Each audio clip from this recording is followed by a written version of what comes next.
180 intercepts of U.S. warplanes by Chinese aircraft over the past 2 years, with military officials calling this beyond concerning. So joining us now, retired U.S. Air Force Brigadier General John Teichert. John, thank you so much for being with us. First of all, today the State Department is advising U.S. citizens overseas to exercise increased caution. Should all Americans be reconsidering any international travel right now?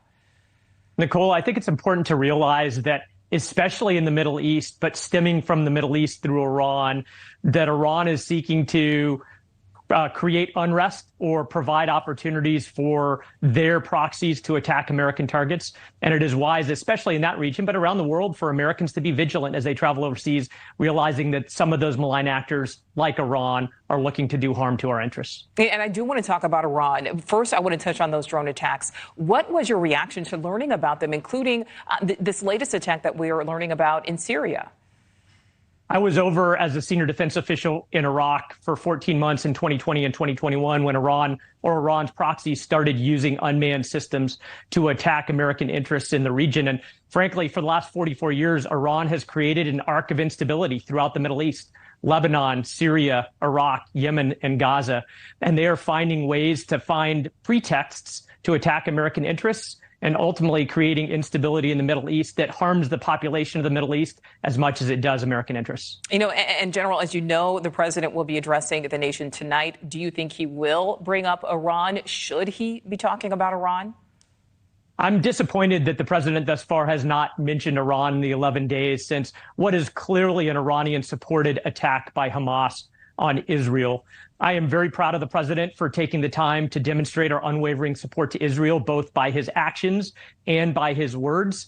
But certainly we've got to realize that the malign actor that is the common denominator of problems in the region is Iran, and the president should say so. And do you think we're going to continue to see these ramped up attacks outside of the U.S., targeting U.S. bases or equipment, whatever it happens to be? Nicole, it's pretty clear that Iran loves finding opportunities to make excuses for attacks by their proxies. And it certainly is going to be the case as we go through the tumultuous times with Israel and Israel's ultimate self-defense against Hamas, that Iran is going to take advantage as much as they can of the situation. And my last question for you, General, you know, we obviously have these examples of attempts to attack the U.S. abroad, but what about within our own borders? Because that potential is very real, you know, as sadly we know.